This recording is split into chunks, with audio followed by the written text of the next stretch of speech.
Subhash Chandra Bose first medal Muslim ಕೊಟ್ಟರು. ಮೊಹಮ್ಮದ್ ಯುನೂಸ್ ಅಂತ ಅವ್ರ ಹೆಸರು 1.3 ಕೋಟಿ ಅವಾಗ ಕೊಟ್ಟಿರೋದು ಪುಣ್ಯಾತ್ಮ. 1 crore 3 lakhs ಅವಾಗ ಡೊನೇಟ್ ಮಾಡಿರೋದು. ಇವತ್ತಿಗೆ ಲೆಕ್ಕ ಹಾಕಿದ್ರೆ 3,000 ಕೋಟಿ ಐತಿ.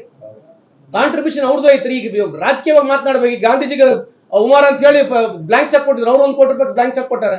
ಪಾಸಿಟಿವ್ ಮಾತಾಡಿದ್ರೆ ಪಾಸಿಟಿವ್ ಐತೆ, ನೆಗೆಟಿವ್ ಹಿಡ್ಕೊಂಡು ಮಾತಾಡಿದ್ರೆ ನೆಗೆಟಿವ್ ಬಾಳ ಇದಾವೆ. ಯಾರು ಕಲ್ಪ್ರಿಟ್ ತೂರಾಟ ಮಾಡಿದ್ದಾರೆ ಅವ್ನು ಹಿಡ್ಕೊಂಡು ಕಾನೂನು ಪ್ರಕಾರ ಶಿಕ್ಷೆ ಕೊಡಬೇಕು. ಈಗ ಹಿಡ್ಕೊಂಡು ಮುಸ್ಲಿಂ ವಿರುದ್ಧ ಹೋಗಿ ನೀವು ಮಾತಾಡಿದ್ರೆ ಏನು ಉಪಯೋಗ ಐತೆ? ಈಗ ಎರಡು ಹಿಂದೂ ಸಮಾಜಗಳ ಗಲಾಟೆ ಆಗ್ತವೆ, ಅವಾಗ ಯಾರ ಪರ ಹೋಗ್ತಾರೆ ನೀವು? ಅಷ್ಟೇ ನಿಮಗೆ ಹಿಂದೂ ಬಗ್ಗೆ ಕಾಜಿ ಇದ್ರೆ ಒಪ್ಕೊಳ್ಳೋಣ, ನಿಮ್ಮ ಆಸ್ತಿಗಳೆಲ್ಲ ಕೊಡ್ರಿ, ಬಡವ್ರಿಗೆ ಕೊಡ್ರಿ, ಗುಡಿಗಳೆಲ್ಲ ಸಣ್ಣ ಸಣ್ಣ ಸಮಾಜಗಳಿಗೆ ಬಿಟ್ಕೊಡ್ರಿ. ಯಾಕೆ ಕೊಡಬಾರ್ದು? ಆಮೇಲೆ ಒಳ ಮದುವೆ ಮಾಡ್ರಲ್ಲ. ನಿಮ್ಗೆ ಅಷ್ಟೇ ಹಿಂದೂ ಬಗ್ಗೆ ಕನ್ಸೆಂಟ್ ಇದ್ರೆ ನನ್ನ ರಿಕ್ವೆಸ್ಟ್ ಇದೆ, ನಿಜಕ್ಕೂ ಒಳ್ಳೆ ಹಿಂದೂ ನಮ್ಮ ಸಮಾಜ ಆಗ್ಬೇಕಾಗಿದ್ರೆ ಕೊಡತೋಣ ವ್ಯವಹಾರ ಸ್ಟಾರ್ಟ್ ಮಾಡ್ರಿ. ನೀವು ಮೊದಲು ಸಣ್ಣ ಸಣ್ಣ ಸಮಾಜ, ಕೆಳ್ಳೆ ಕ್ಯಾತ್ರ ಸಮಾಜ ಏನ್ರಿ, ಮಡಿವಾಳ ಸಮಾಜ, ಸುಣಗಾರ್ ಸಮಾಜ, ಕುಂಬಾರ್ ಸಮಾಜ, ಇಂಥ ಸಣ್ಣ ಸಣ್ಣ ಸಮಾಜ ಹಿಡ್ಕೊಂಡು ಮೊದಲು ಮದುವೆ ಮಾಡ್ಸಕ್ ನೀವು ಕೊಡತೋಣ ಮಾಡಿ. ಆಮೇಲೆ ನೋಡೋಣ. ದೊಡ್ಡ ಎಕ್ಸಾಂಪಲ್ಗಳು ಬಹಳ ಕೊಟ್ಟಿದ್ದಾರೆ ಈ ದೇಶದಲ್ಲಿ. ಯಾಕೆ ಮಾಡ್ಬಾರ್ದು? ಮತ್ತೆ ಮಾತಾಡ್ತಾರೆ ಹಿಂದೂ ಅಂತ ಮಾತಾಡ್ತಾರಲ್ಲ, ಮತ್ತೆಲ್ಲ ಒಂದೇ ತಾನೇ ಮಾತಾಡ್ರಿ. ಕೊಡತೋಣ ಮಾಡ್ರಿ, ಕೊಡತೋಣದ್ ಬೇಡ. ಕೇಳ್ರಿ, ನಾನು ಕಂಪ್ಲೀಟ್ ಮಾಡಿದ್ಮೇಲೆ ನೀವು ಮಾತಾಡ್ರಿ. ಅಲ್ರಿ, ನಾನು ಉದ್ದೇಶ ನೀವು ಅಷ್ಟನ್ನಿದ್ರೆ ಮಾಡ್ರಲ್ಲ, ಯಾರು ಬೇಡ ಅಂದ್ರೆ.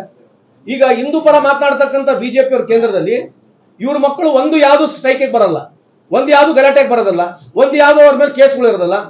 ಇವರು ನಮ್ಮನ್ನ ಉದ್ದೇಶಪೂರ್ವಕವಾಗಿ ಹಿಂದಿ ಕಲಿ, ಮೈಥಾಲಜಿ ಬಗ್ಗೆ ಮಾತನಾಡ್ತಾರೆ. ಇವ್ರ ಮಕ್ಕಳೆಲ್ಲ ಸ್ಟ್ಯಾನ್ಫೋರ್ಡ್ ಯೂನಿವರ್ಸಿಟಿ ಓದ್ತಾರೆ. ಇದ್ರ ಬಗ್ಗೆ ಚರ್ಚೆ ಬೇಡ. I am asking real thing or wrong thing. I got every right to ask. I am a proud Hindu, we are all proud Hindu. What does it mean? ಇವತ್ತು ನಮ್ಮ 70 ವರ್ಷದ ಇತಿಹಾಸದಲ್ಲಿ ಇಲ್ಲಿವರೆಗೆ ಬಂದ್ರೆ 6,70,000ಕ್ಕೂ ಹೆಚ್ಚು ಗುಡಿಗಳು ನಮ್ಮ ಕಾಲದಲ್ಲಿ ಆಗಿರೋದು ಇಲ್ಲಿವರೆಗೆ. ಶಕ್ತಿ ಪೀಠಗಳು ನಾವೇ ಮಾಡಿರೋದು. ಇವ್ರು ಬಂದಿರೋ ಶಕ್ತಿ ಪೀಠಗಳು ಮಾಡಿದಾರ?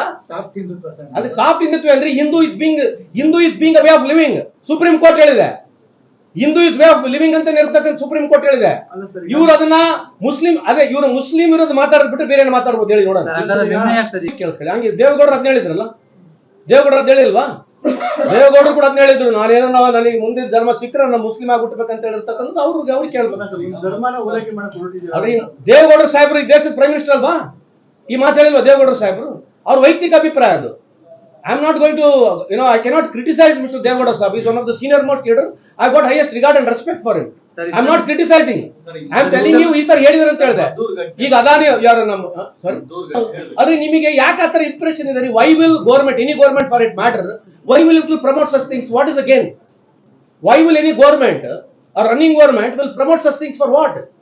It's only political gimmick ತಾನೆ. ಸರ್ ಹಂಗಾದ್ರೆ ನೀವು ಚಾಮುಂಡಿ ಗುರುತಿಲ್ಲ. I am not seen, I am not watch it there. ನಾನು ಕ್ಲಾರಿಫಿಕೇಶನ್ ತಗೊಂಡು ಹೇಳ್ತೀನಿ ಈಗ ಮೀಟಿಂಗ್ ಅನ್ನು. ಗ್ಯಾರಂಟಿ ನ್ಯೂಸ್, ಸುದ್ದಿ ಖಚಿತ, ನ್ಯಾಯ ನಿಶ್ಚಿತ.